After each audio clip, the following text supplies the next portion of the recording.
Welcome to Riding Counsel with Rich Jaffe, where the open road meets expert advice. I'm Richard Jaffe, an attorney and biking enthusiast, and this is the podcast where we dive into the world of motorcycling, safety, culture, charitable giving, and riding right. So, whether you're a seasoned rider or just getting started, let's talk bikes, the road, and everything in between.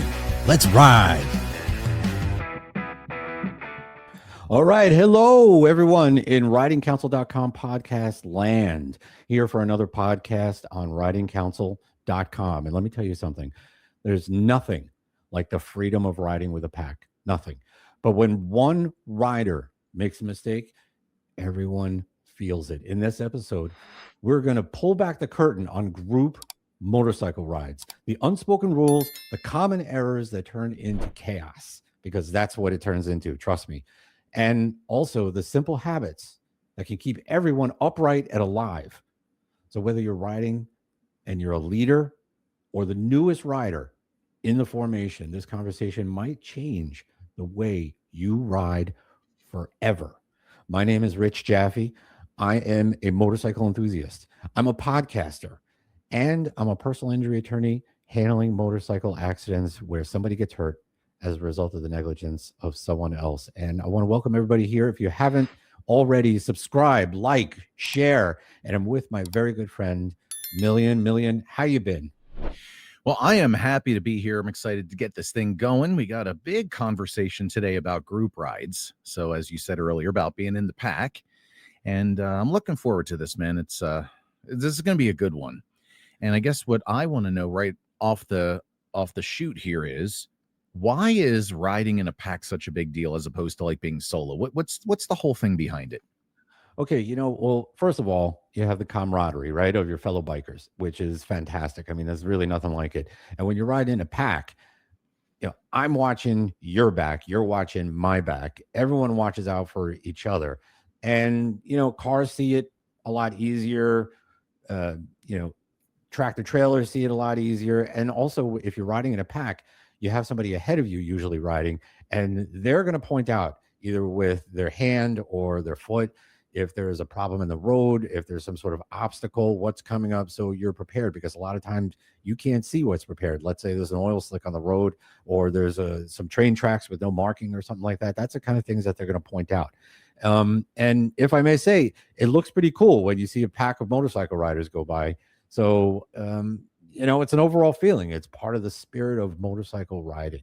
And, it's safer. It's also easier because you can predict, like, there's no such thing really as a blind curve, because you see people ahead of you in the pack, going around that blind curve. So there are a lot of advantages to riding in a pack.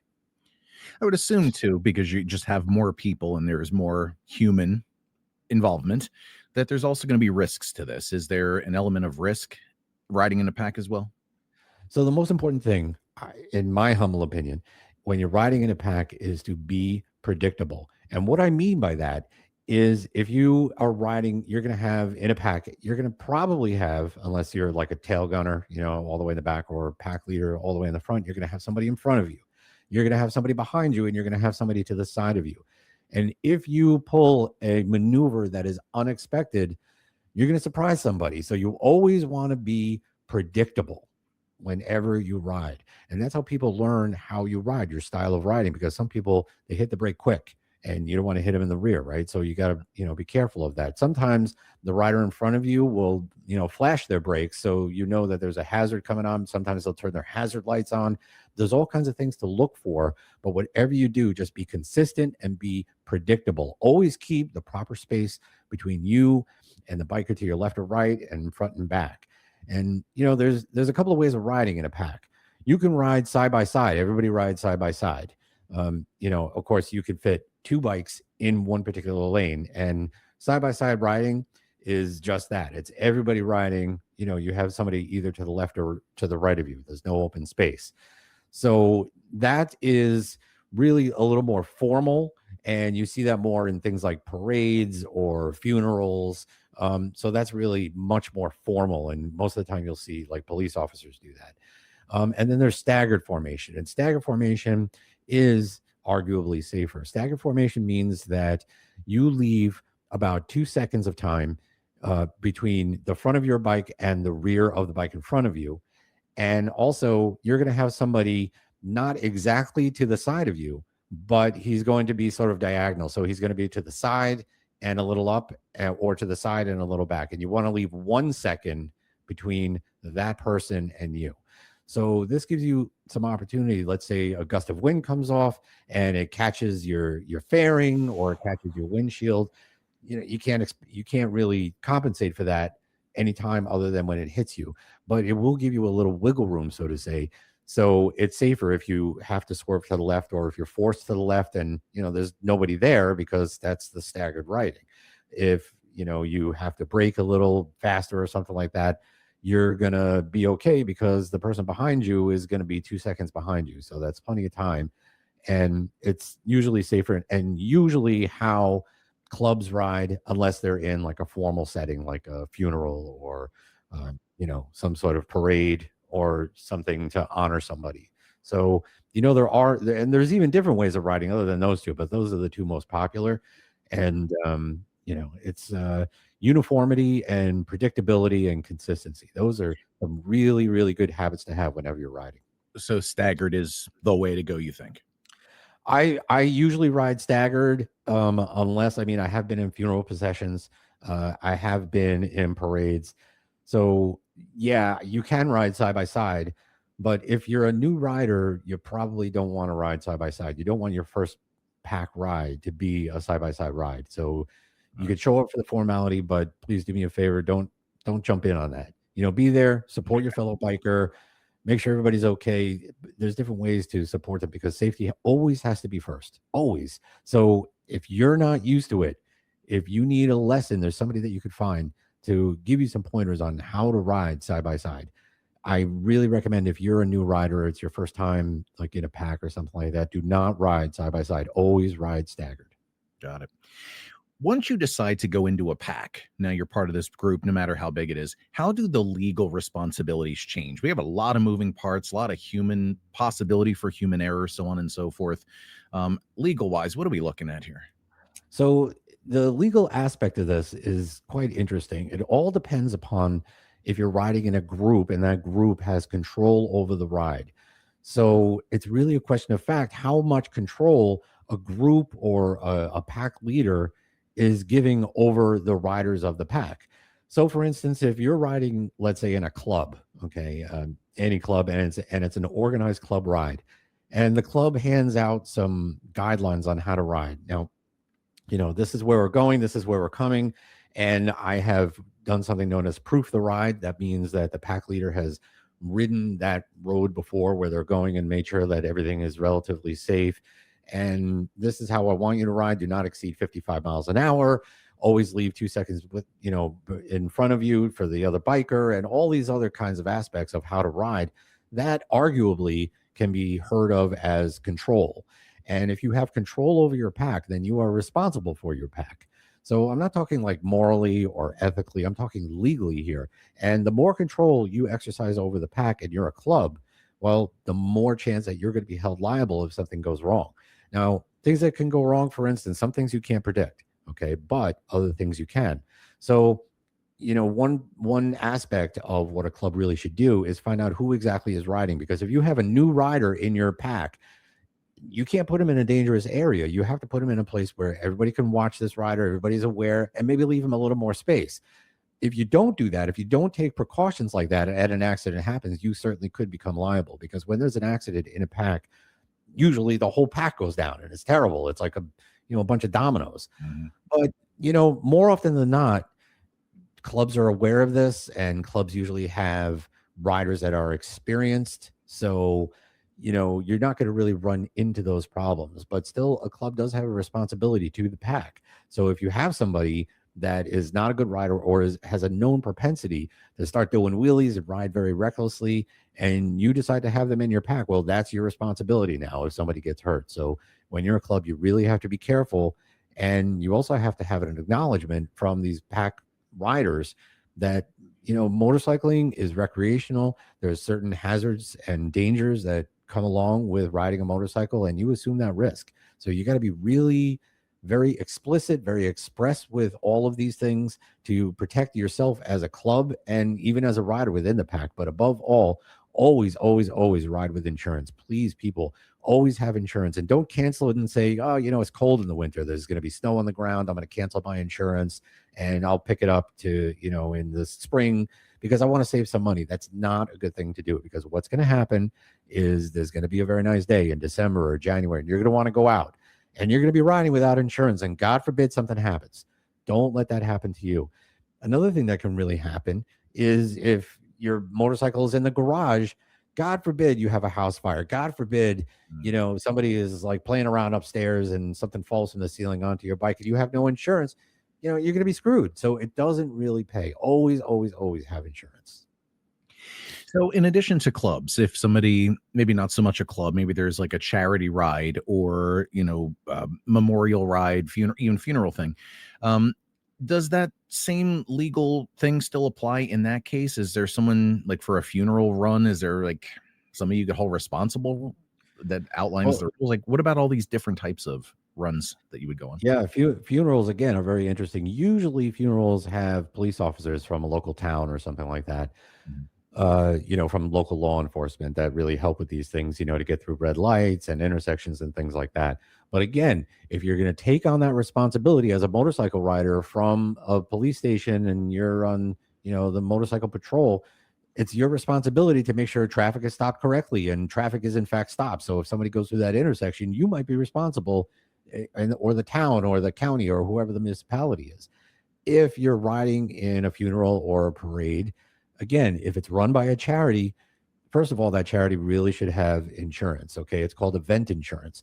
And event insurance will just cover you for that particular event. So you don't have to get a year's worth of insurance. And it's actually relatively cheap. But overall, if that charity says who can ride, how to ride, where to ride, I've inspected, I've maintained that this is a safe area, all those things are factors in the amount of control that the charity has over the ride. And the more control and responsibility they take on, the more chances they are going to be held liable, even if it's like a one-off situation where, the wind blows you or something like that, some crazy thing will happen. So, you really got to be careful, and written documents certainly help. In a case like that, well, I guess a certain leader would be designated. So in riding, when you have a leader, how are you actually going to like vet different people's different skill levels and different abilities? Does that fall on the organization? Is that the leader? Is that everybody? Is it take the village? Like how the internal dynamics of that? How are we handling that? Well, it really isn't one person, just as you started to allude to. It's the responsibility of the club. It could be the responsibility of the club, depending upon how much control they have over the ride. It could be the responsibility of the road captain or pack leader. It could be the responsibility of the tail gunner, the guy all the way in the back. It could be the responsibility of somebody known as the sergeant of arms within the club. It could be the safety officers. That's another position usually in clubs. That could be that person's responsibility. But it does take a village. And if you know something about a rider, well, you better speak up, because it's not only the rider that is putting themselves in danger if they're new or they've never ridden in a pack before, but that particular new rider or the rider that is prone to, be unsafe with dangerous maneuvers, they're going to endanger everybody else's life. So that's one of the dangers of riding in a pack. If you're like the third or fourth man behind an accident, you're probably going to run straight into that accident. So you have to know how to react. You have to know what to do in case of an accident. You really have to work on your emergency maneuvers. People should have particular training. There's other things that they can require, like, okay, you have to have taken a motorcycle safety course, or, an MSF, or different kinds of certifications. There's lots of ways to protect the club, the fellow riders, and yourself. It's just a matter of how much control you want to take, and to what level do you want to exclude people from the ride, because that certainly is an option, especially if it's going to be something like a charity where, if you say, look, you can't ride unless you have these certifications, you're going to get a lot more people not showing up and not donating money. Yeah, because it seems that even before you start up the engines, you're going to have the group get together, agree, and talk everything out and kind of map it all out. So you get all everybody has their responsibilities. Yeah. And I guess that communication and group dynamic thing is a huge part of that. So Yeah. just so I'm clear, something you said earlier about if somebody's more inexperienced, where actually in the formation do you put them? Do you leave them in the back of on their own, or do you kind of surround them? Like what's the protocol when someone's like, let's say it's their first run? Where do you put them? Okay. So there's actually a couple of things here that come into play. Um, there's okay, what I call and what is often called the tail gunner. That's the person all the way in the back, and that person has to make sure that everybody on the ride is okay. Nobody has a mechanical problem and pulls over, or somebody gets hit by a car, unfortunately, something like that. So you're really responsible for keeping everybody together. You're the last man, and the tail gunner works in exchange. It works hand in hand with the road captain, who is at the very front. Road captain sets the pace. Road captain will is also responsible for everybody's safety, and the road captain is going to look all the way back and see the tail gunner's lights, and that's when they know that everybody is safe. If the road captain doesn't see the tail gunner's lights or bike, then the road captain has to wait before they make a turn. So it's always presumed that whatever road you're on, you're not going to turn off of without seeing the tail gunner all the way in the back, because everybody is going to see you turn. So those are a couple of safety things. Then you have the number two man, which rides right along with the road captain. And they have their own responsibilities, and they kind of back up the road captain, if you will. And they're also looking back and making sure everybody's there. But if you're a very new rider, you want to be right near the second in command. That's really where you want to be, because if if the new person isn't riding fast enough, you want to know right away. If the person is riding too slow, you need to know. If they're riding too fast, or if they're doing anything, you want to keep an eye on that person, so you have the best feeling of the skill level of that new person. So I would say the safest person for a new person is position number three. If they're in the middle of the pack, they're not gonna get properly evaluated, probably. And they might slow down riders, and that will split the pack, and that would be bad. It's very disruptive. You always want to try to keep the pack together too. So, I would say the number three spot for a very new rider is the safest. And if you're going to take a lot of new riders on in your pack, watch out. You don't ride in a big pack. Max it out at 5, 6 people. That's it. Don't ride in a big pack, because you're looking for trouble. Got it. How do these the front and the back and everybody in the middle, how are we communicating? Is it hand signals? We flashing lights? Do we have devices? How is communication actually held in these situations? So all of those things are accepted. Okay. So in order to get on the road, I think every state in the union has rules as to what kind of headlight you should always have on your motorcycle. So you always have to have a headlight. You always have to have a rear light and rear reflector, and you always have to have signals. And the signal lights in some states have to be amber. Some of them can be amber or red. So you got to be careful there. But those are the bare minimums, and so you should always use lighted signals. But as a rule, you should always use also hand signals, because they're very, very important.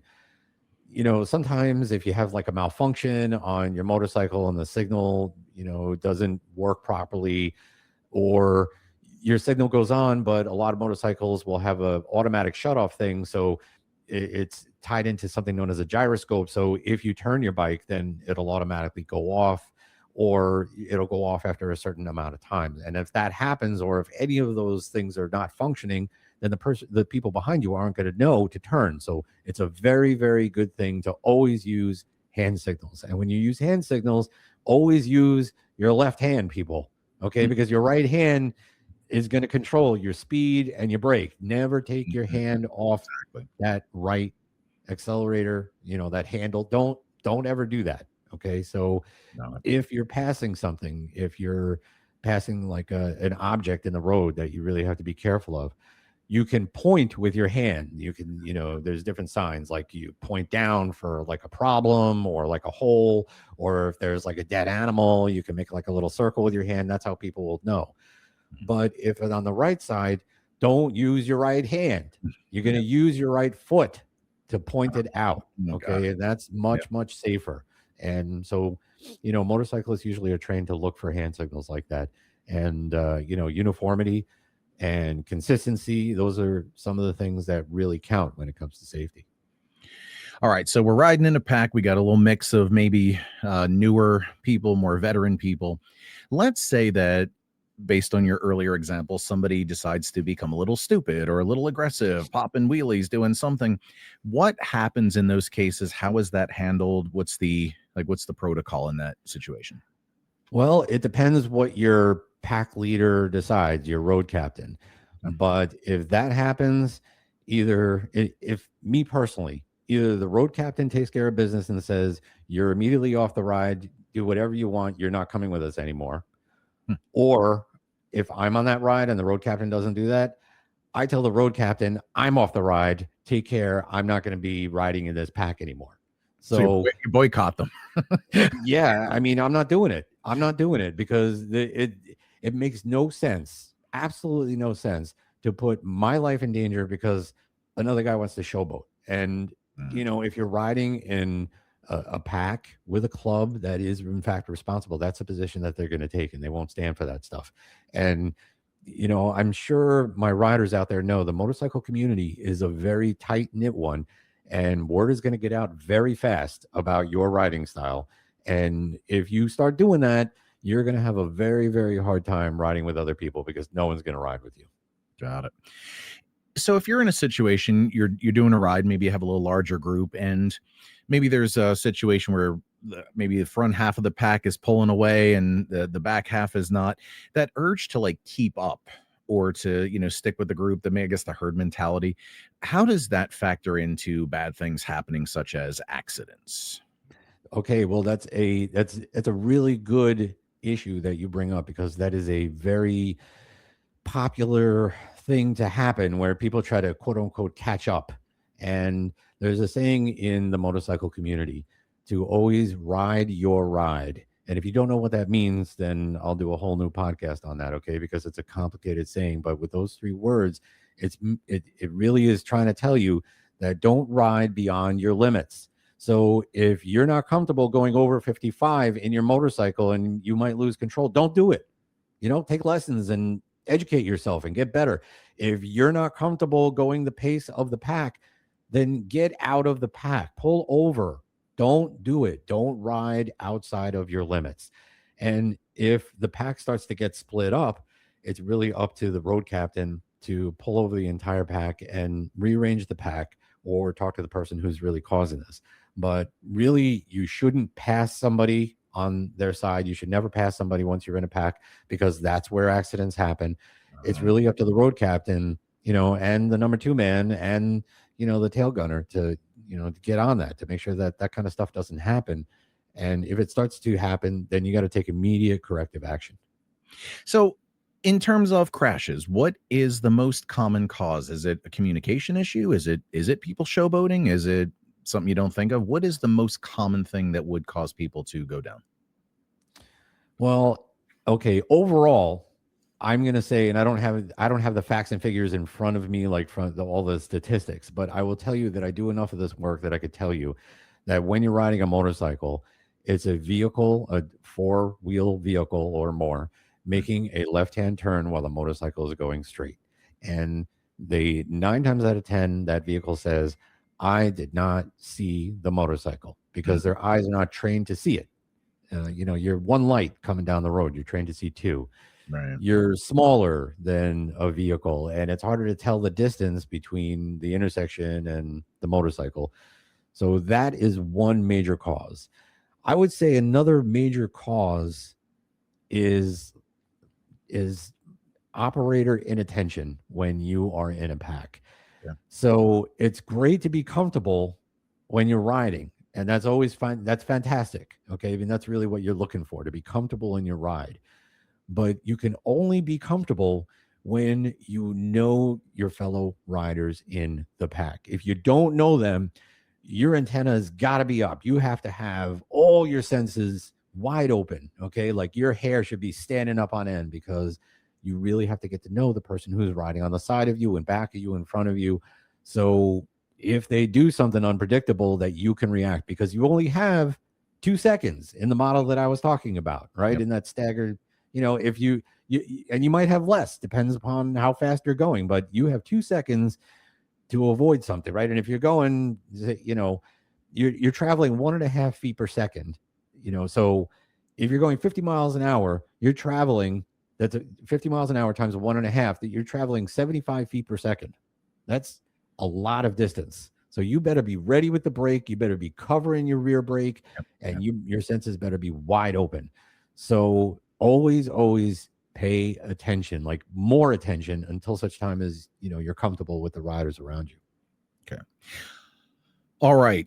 Somebody goes down on a ride. What is the proper protocol for the rest of the group? Obviously, people are going to help, but is there certain things that we have to do? Like, like we've talked about before, call insurance right away? Are we calling insurance? We calling police? What are we doing? Somebody goes down.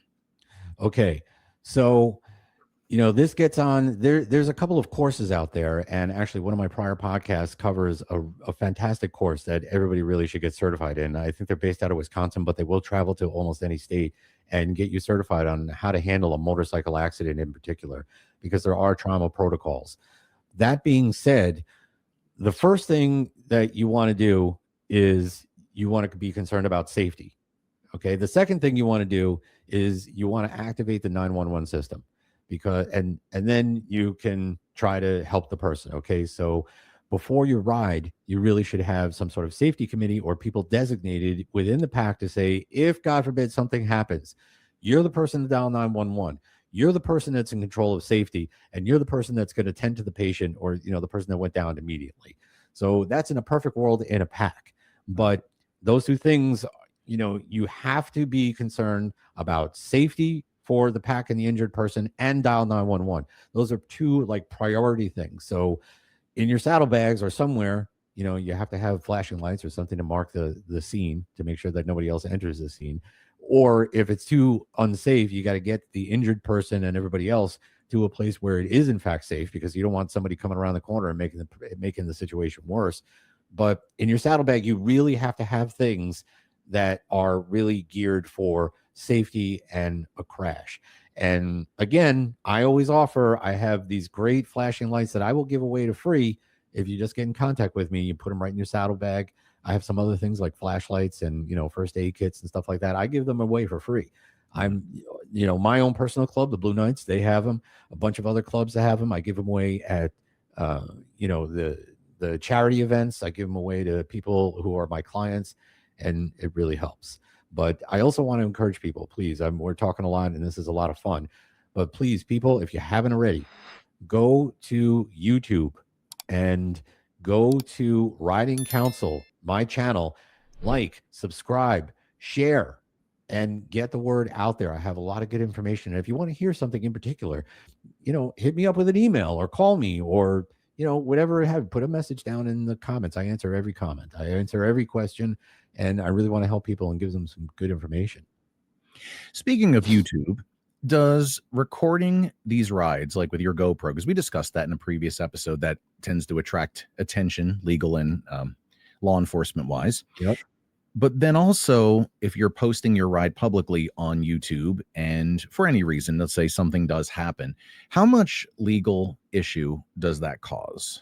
Because that's there's a lot of people very proud of their YouTube channels and very proud about the stunts that they pull with their bikes. Mm-hmm. I would encourage people not to pull stunts.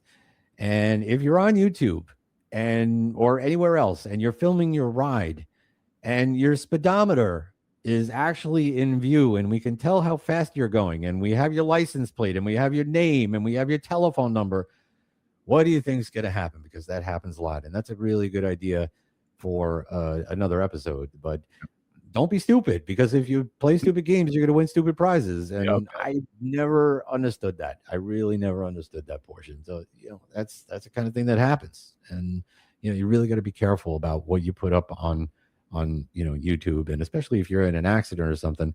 Don't film the person who's injured. Give him a little dignity. If he's hurt and on the road and his bike is cracked up, whoever wants to see that? That's just like insulting. It's just not something that you really want to publish, especially in light of the fact that this is your fellow biker. Treat him with some respect.